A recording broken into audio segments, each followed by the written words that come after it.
So it wasn't 15 years, it was 28. 28.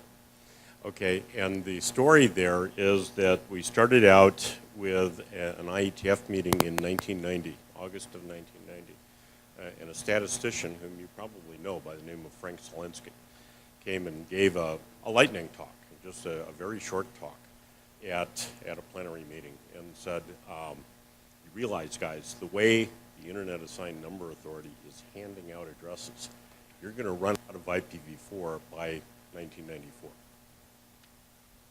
And you can imagine the reaction of the IETF community. And we immediately started looking at some different things. Now, this is about the time that the RIRs were coming into existence. And the operational community working through the RIRs came up with an algorithm, a set of considerations called classless interdomain routing, something you all use today. There used to be something different, and you might not even know that. But you know, IP worked differently before then.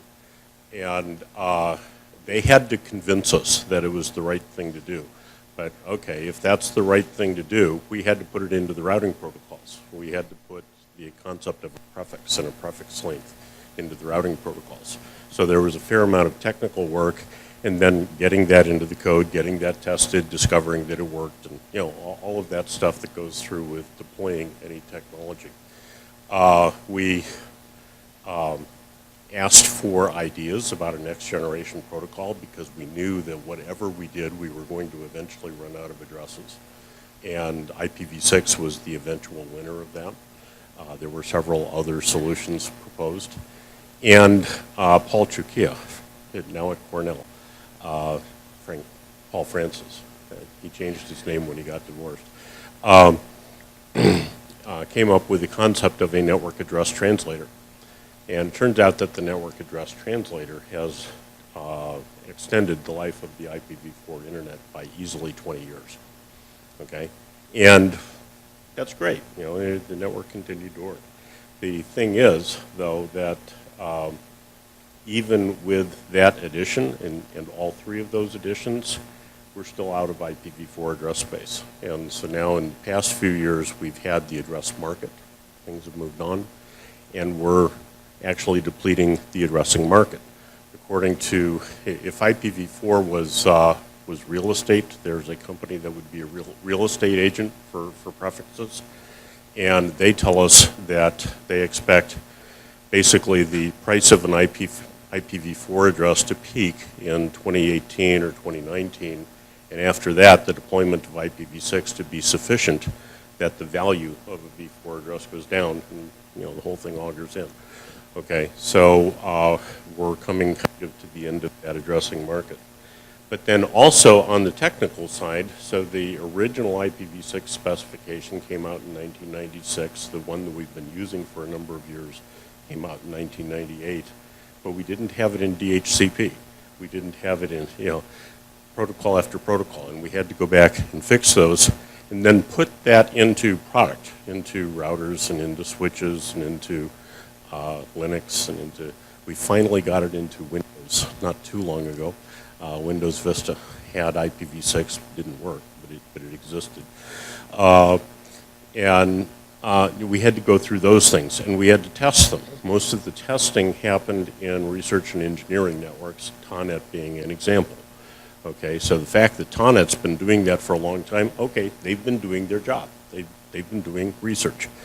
And as a result of the NRENs testing it, then you know, we were able to work out some issues and get things resolved. That's good. So now we're finally at a point where we have a platform in which people are seriously talking about turning IPv4 off. So T-Mobile has already done that. I'm a T-Mobile customer in the United States. My telephone only has an IPv6 address when I'm in the United States. Microsoft is talking about turning off, in the process of turning off IPv4 within the company. And you know, we have kind of a number of companies that are in the process of doing that. One of the things that has driven IPv6 usage in Reliance JIO has been the fact that Google and Facebook and a few other companies in their access to that network only deploy a Quad A record. You can't get there with IPv4. Okay, so guess what? That drives their IPv6 numbers. So it has been a long story and a long process. The good news is that at this point, we have a platform that works, and we're starting to see it work well. So thank you for your overview of that. I thought that was very interesting. And I've got a couple of slides in here that I'm going to skip over because I used this talk with Chung Hwa-Tel, and I didn't have Paul sitting there beside me. So I used some of those slides, and I'll skip over those when we get to that point. But okay, so now here we go. So in talking about the challenges of the internet, frankly, many of the challenges that we expect to have over the next few years are challenges we have right now. There'll continue to be challenges, and they will be there in the future. But we have, okay. But we have some things going on now. So let me talk about that. So one of the biggest issues that we have politically is laws being passed in one place that affect somewhere else, what we call extraterritorial law. And now, who's responsible for that? I have to say that my president is certainly a part of that. But if you look at news in the last few years, last few months, last few weeks, you'll hear an awful lot about the GDPR, which is affecting the display of personal identifying information on the internet. Of course, net neutrality seems to come and go as a topic, and it's a big topic right now in the United States. I'm told that in the last couple of days, the state of California, which had its own net neutrality law because it didn't like the FCC's regulation, has backed off to what the FCC specified. So I mean, there's a whole discussion going on with net neutrality. Over this last weekend, the European Commission had a proposed regulation regarding copyright. Whenever you upload information to YouTube or whatever else, they would like there to be something that looks at that and asks if it's copyrighted material. And let's not allow kind of the free distribution of copyrighted material without a license to do so, which sounds frankly like a good idea. I worked for Cisco for 22 years. I don't work there anymore. But we did that with our internal websites and with our internal software loads. If you took a piece of open source software and something from a library or whatever and tried to copy it into Cisco code, you would have something come back and say, don't do that, bad idea, rewrite that routine. And certainly within a company dealing with the company's stuff, there's a number of companies that do that, and that's a good thing. It protects copyright and copyright value. Now, this goes into the public space and says, well, you can't deploy a meme without, you can't use a meme to make some statement unless you have a license from the guy who designed the meme in order to use that. I find myself on two sides. On one side, if you can't communicate without a meme, can you communicate? How important is this? But on the other hand, so how can that be used? Closer to my mic. Hold on. I'll just swallow the mic. Okay, but how can that be used? The thing that detects that something is copyrighted means that it goes through a filter. And the filter notices some content and decides that it shouldn't be allowed. Well, who's in control of that algorithm? And could that be used for political purposes? And could that be used to militate against one company or for another company? Could that be used to promote national brands versus brands from somewhere else? There's a number of questions that this raises that I think are really serious questions. about trade and that kind of thing. And yes, it did pass. We'll see how that goes. It's going to, I guess, to the EU Parliament now, and they're going to go debate that. But okay, so here we have a law that is being passed by a few countries in Europe and affects Taiwan, affects the United States. So it's an extraterritorial law. And U.S. DOC. Now, the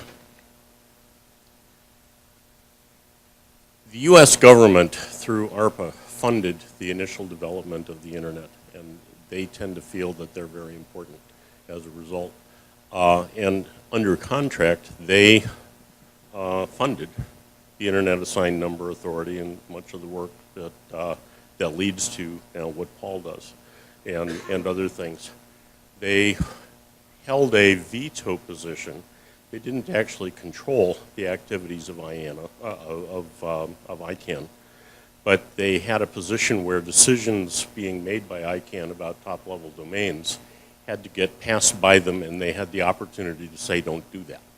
As far as I know, the only case in which they ever used that was with XXX, but they had the capability, and that bothered countries no end. And I can understand that, okay?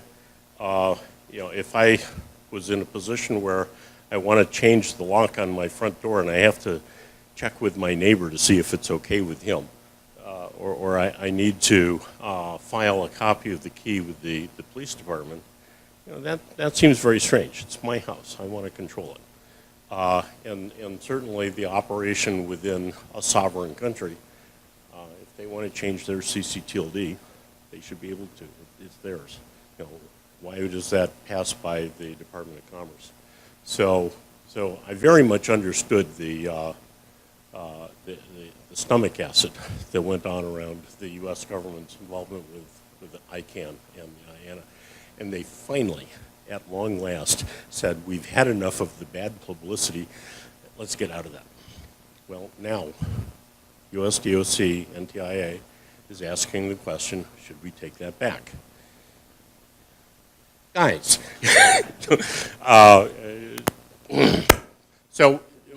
And then in the last week, Vietnam made a statement about they want to basically extend the Chinese firewall around their country. So we have a number of these things going on with people passing laws within a country that affect other countries and are not necessarily, at least in my opinion, in the best interests of their country. So, yeah, we've got some issues in law.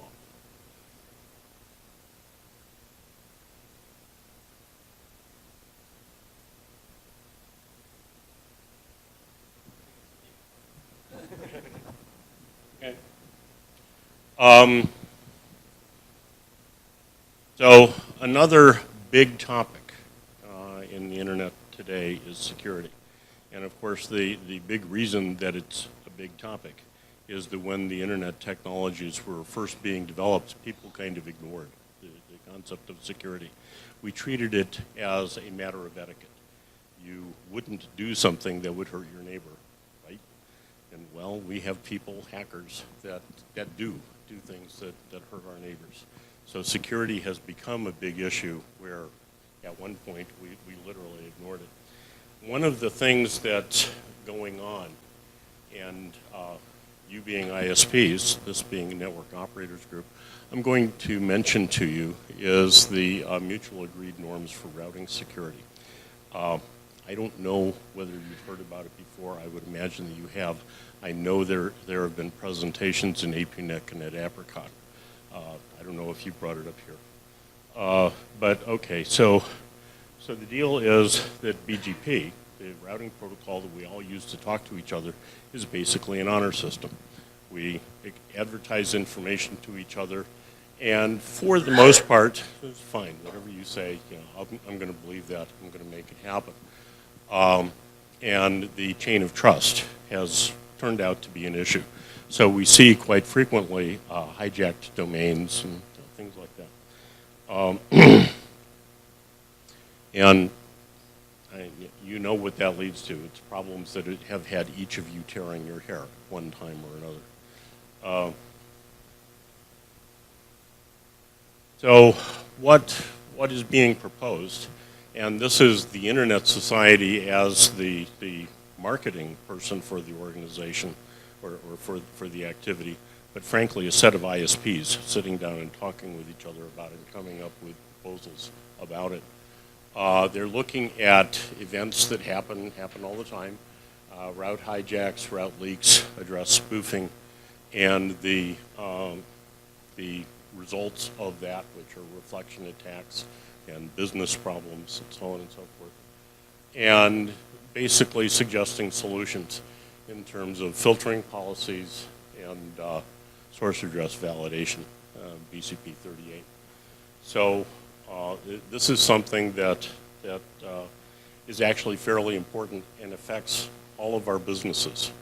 It affects the reliability of, a customer goes to some site and they want to perform some transaction and they find themselves going to a different site or doing a fraudulent transaction. And you wind up with a better business if you do that, okay? So the things that we're talking about here are, they include ensuring the correctness of announcements that you make, and then announcements that you accept. What comes from somebody else that you accept. Preventing the spoofing of source IP addresses from your customers, and then coordination. And APNIC, of course, is involved in this.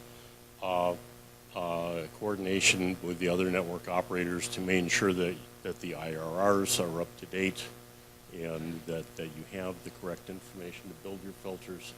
And then validation, advertising, making statements about the things that you will advertise to other people. And therefore, please don't hijack or please don't, accept from me.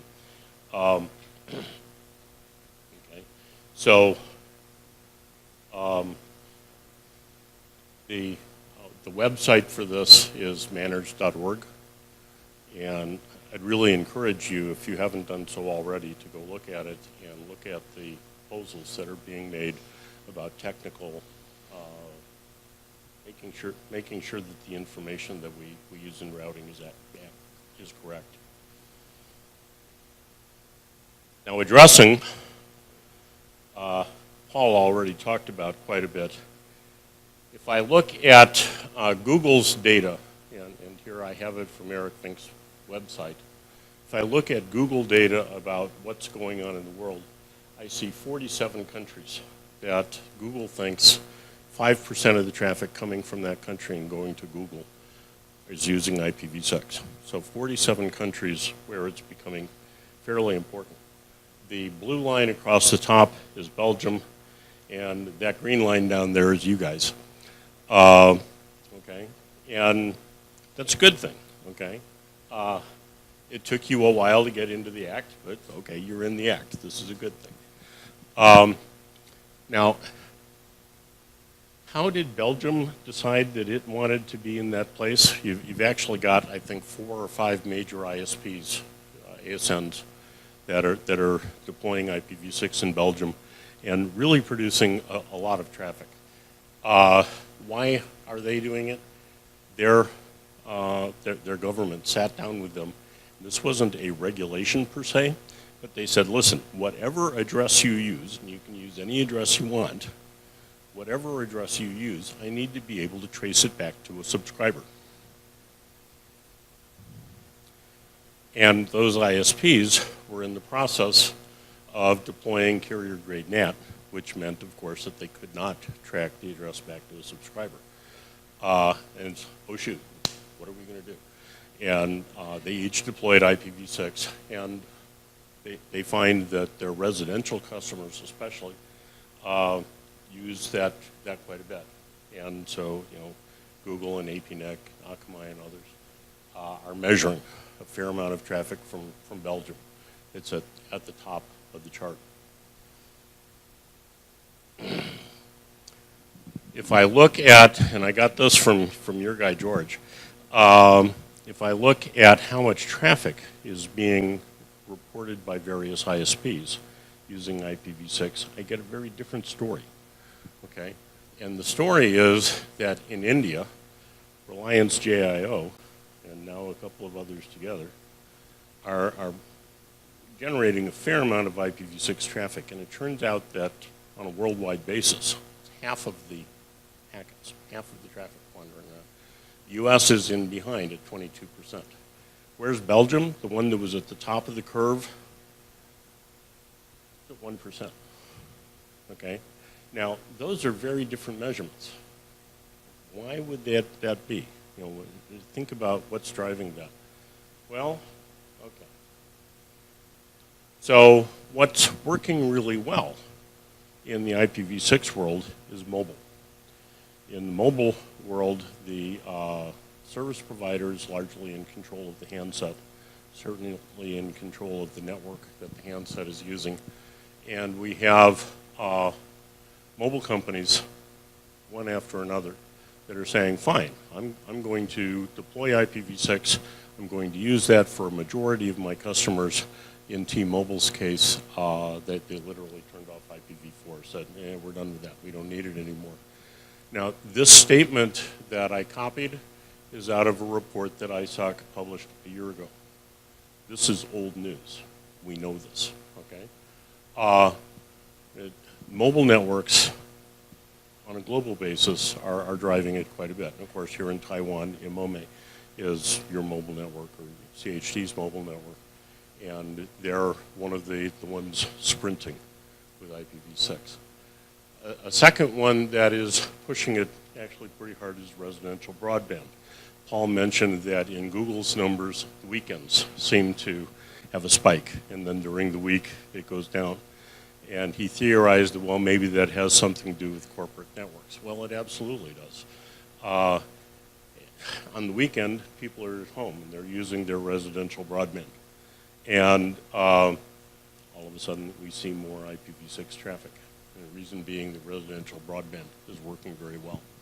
Okay, and then data centers and content. We're, of course, seeing a lot of that, Google and Facebook and LinkedIn and such. In addition, Cloudflare has announced that for every one of their customers for which they host a data site, they've deployed an IPv6 prefix. The company may not have done a Quad A record, it may not be using it, but the prefix is there. Mythic Beasts is a data center company in London. They've taken the interesting step of saying, well, we'll charge you if you're using an IPv4 address. We won't charge you for an IPv6 address because IPv6 is effectively free, and IPv4 we have to pay for. So we're going to pass along the cost to our customer. And what they're finding is that quite often then, and you'll find this comment on their website, they're making it publicly, is that distinction, then it goes back to somebody's finance department. Why should I pay a bill for an IPv4 address? Do you really need it? Well, I can live without it. Okay, fine. We're not going to pay for it. And they find customers quite willing to move to IPv6 based on a cost consideration. So, you know, we've got a number of companies that are moving in that direction and affecting things. Now, I don't know if you have this phrase or this concept in Chinese. I don't speak Chinese, so I don't. But in English, we will use the concept of, let's imagine we're all sitting around in the living room. We're sitting on chairs or, you know, sitting on the floor, whatever. And in the middle of the living room is this large gray animal completely occupying all the space. Nobody's willing to talk about it. Nobody's willing to say that it's there, but it is, and it's dominating things. We call that the elephant in the room. And in this discussion, the elephant in the room is enterprise. The thing that we don't talk about and which we need to talk about is corporate networks. Now, why when we go to Google or APNIC or whatever, and we go to the ad, we go to whatever that is, and this guy over here records that he got data from an IPv6 address, well, that tells me that there was a complete data path. Went from the handset, went from the laptop, through several networks, and it showed up over here, and the application and the computer and the network that it was received on were all IPv6 capable. There was a complete path. And so, that worked. Somebody turns on IPv6, and lo and behold, we see a spike. We see, what's been happening here in Taiwan, and it takes off. If there's any break in the path, and usually the break is right about here, if there's any break in the path, well, IPv4 still works, and we see a lot of IPv4 traffic. And now, where do we have that break in the path? It's with enterprise, with corporate networks. So, when we talk about an end-to-end solution, it has to go from handset or from laptop all the way to the application that is being used. And that right now with enterprise tends to be the thing that is not working. Now, the fundamental issues behind that are economic. Addresses cost something. If I'm buying an IPv4 address in a /16 block today, I understand it's about $17 an address. $17 an address, US dollars, not Taiwan dollars. US dollars, that's a lot of money. And so one of the issues there is that people are not counting or are willing to pay that cost because they're concerned about the cost of the change. Diagnosing IPv4 networks because of network address translation can be complex, can be difficult. I was talking with a gentleman from US Bank about his, and the fact that it's US Bank isn't important, but I was talking with this gentleman about the structure of his network and where the issues were. And basically every time he turned around, he had another network address translator. And tracing something through and saying, okay, grandma came in, she wanted to do a transaction and the website crashed. Figuring out where that happened was just a horrendous problem for him. So there's a driver there for them to move to a flat address space, but it means that they have to think about that, they have to accept that goes in the direction. And I'll ask you, the question that the regulator in Belgium asked his ISPs, can you associate an address with a subscriber? How does that affect your law enforcement capabilities? And by the way, location-based advertising. Can you say somebody is located in a certain place right now, therefore I'll advertise to him, and therefore I'll gain money from advertising, okay?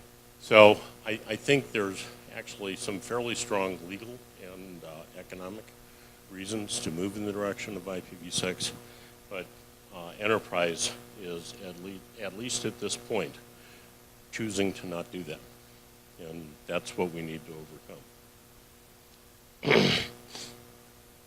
Now, the last thing I'll bring up, we talk about deployment frontiers. And what I'm going to talk about in this area, I'm going to talk about research projects that we call the future internet, or the internet of the future, and the Internet of Things. Now, we hear a whole lot about the Internet of Things. It falls into broadly two markets, a set of devices that are essentially standalone computers. If I put an Amazon Alexa box in my house and I say, Alexa, please, order a new swimming pool, or whatever it is that I might ask it to do, that is a standalone computer. It's not like I've got 20 of them in the house and I can protect them as a group. And so it winds up having to pretty much supply all of its security capabilities the same way your laptop does, the same way any computer that we use has to protect itself from the world at large. Other parts of IoT are often very small and very simple. They might be a light switch on a wall. In my daughter's house, the light switch is not something that's attached to the wall. It's something that sits on a shelf, and her children will pick it up and play with it and walk around the house, and it talks to the fan and the light in the living room using, I don't think it's actually Bluetooth, but a protocol like that, radio.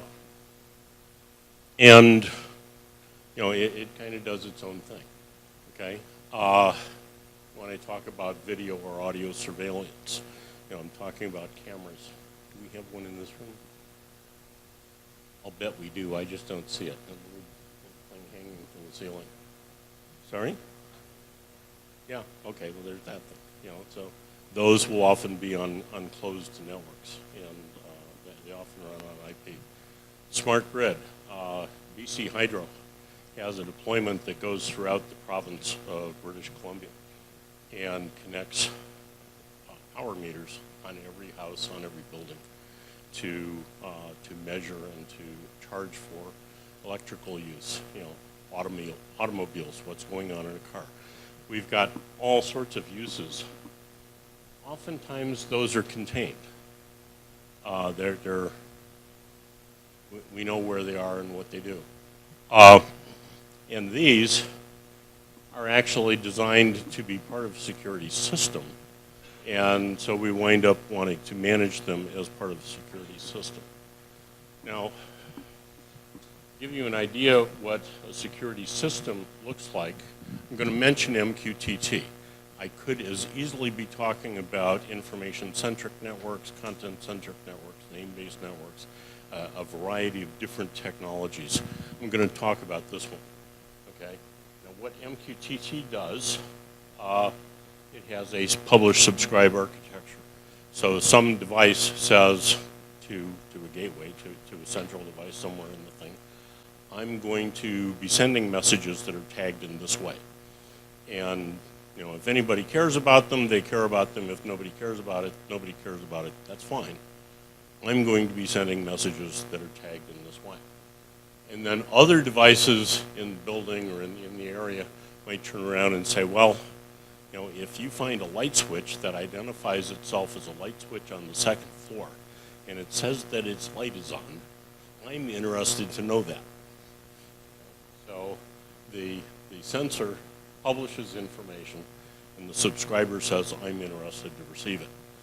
How this winds up working as a system, I might have a control, and so Amazon Web Services deploys this as it's something you can buy, and then that controller now will then talk using MQTT running over an encrypted session, and then might talk to devices that are on all the time in the house and might use the same protocol.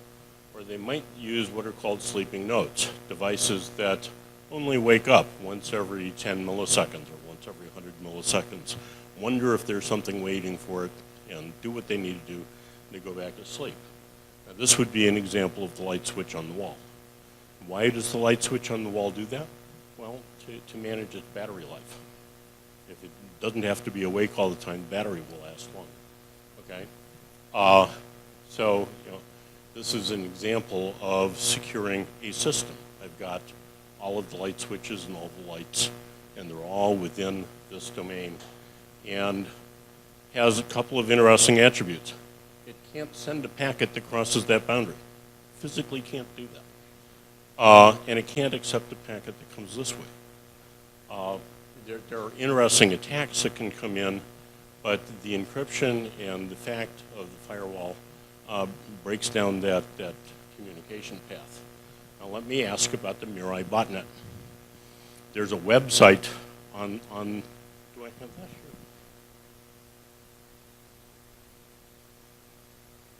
I do.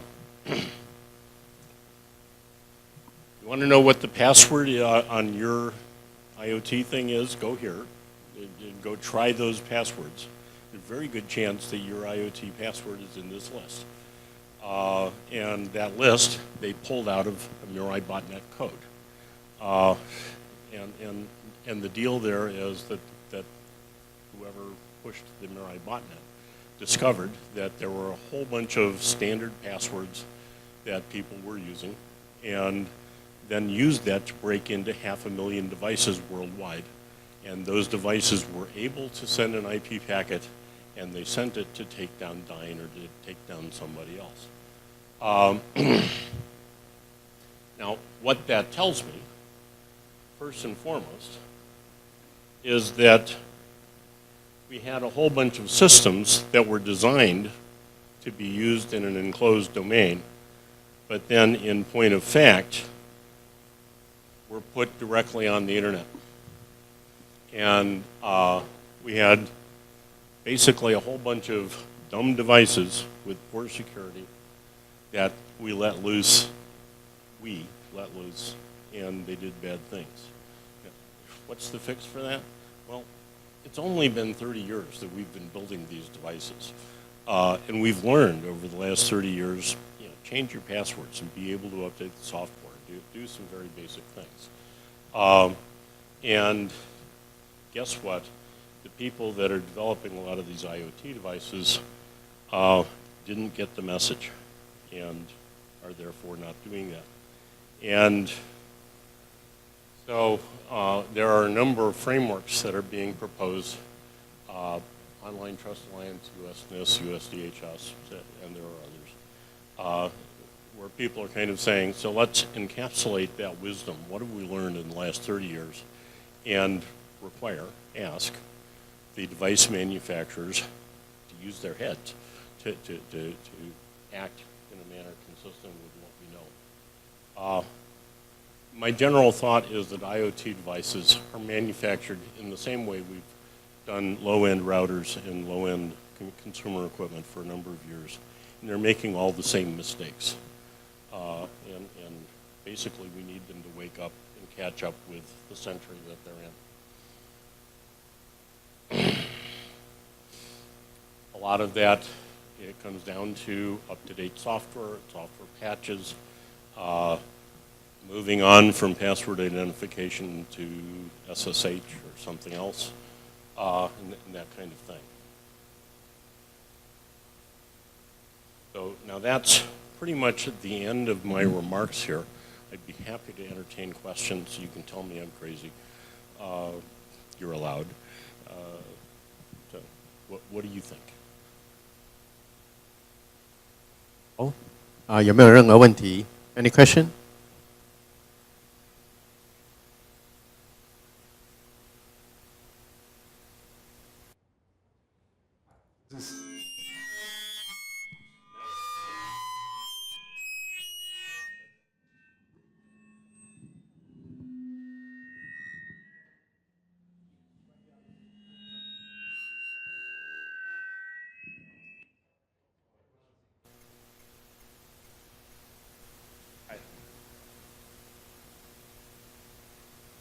My name is Anurag. I work at Hurricane Electric. Speaking of the route leaks, you mentioned in the proposed solution table that one should do strict filtering, but there is something is still not possible to be done at a larger scale. What do you think would be the future of filtering? How exactly networks would build out automated filters which would scale up to a level? Here we are not talking of the smaller filtering where you are connecting just a couple of peers or downstream customers, but filtering at a larger scale. Let's say you're peering at exchanges, you're connecting with everyone, that kind of scenario. Well, I think that comes down to market intelligence. You decided, and Hurricane Electric, of course, connects to almost everybody. You connected to one party or another, set up a BGP connection because they had a set of customers. And they had a set of downstream networks that they expected to be able to send up to you. You can learn from your IRR tables what things they should be advertising. And so one thing that you can learn fairly quickly is what they shouldn't be advertising, and you can put in an exclusive filter for that. Another thing that you can do is you can compare what they sent to you yesterday to what they're sending you today. And now of course, they're going to send you today things that they didn't yesterday. Of course they will. But you can go on to then ask yourself, is that reasonable? Is that something that should be? One thing that I've been thinking about, and now wearing a different hat, I'm on the board of the Internet Systems Consortium. We maintain Bind, and we run FRoot.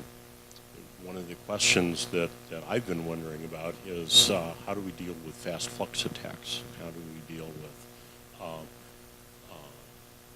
wouldn't it be interesting to have essentially a DNS service that will only advertise signed address space? The root is all signed. That's really not a problem for the root. And I don't know that that's necessarily true for some of the larger TLDs. But for some of the smaller TLDs, they're not signed. And being able to say, well, I'm going to only respond to requests for names that have been in my cache for a while that I have a reason to believe are stable. That becomes an approach to maybe I don't want to give out names of bad actors, okay? And I might suggest the same kind of thing with routing. If I get a new advertisement from somebody, maybe I want to wait and see if that's stable. I want to look and see if that's consistent with my other routing before I run in and say, oh, and I'll just advertise that to the world, okay, which would affect hijacks, okay. I don't have a magic wand. I wish I did. I like the approach you said. That surely makes sense, and I think that seems to be a way out. But on the IRR side, things are getting pretty nasty. If you look at the route objects, if you try to build out a filtering list just based on the route objects, it's just very, very nasty. Most of people don't end up in registering route objects. Or you'll find places like RADB, which are full of route objects for a given prefix, and they can be a good source of amusement to give an history of who owned that prefix, because everyone would just have a route object for it. But it's still not that way out. And if you try to build out the filtering list for peers based on the AS sets, then again it becomes very unstandard, because you can't find list of published AS sets. I think the only slightly authoritative source I can think of is PeeringDB, but that still has very few ASNs. You can even find some of the so-called tier 1 providers not being listed in PeeringDB, their AS sets. So the filtering remains on the challenging part when you say that the solution is the strict filtering. Okay. Thank you. Thank you. Another question, another thought? Any question? I guess it's back to you. Oh, no more question? Okay, thank you, Fred Baker. Thank you for giving a wonderful talk.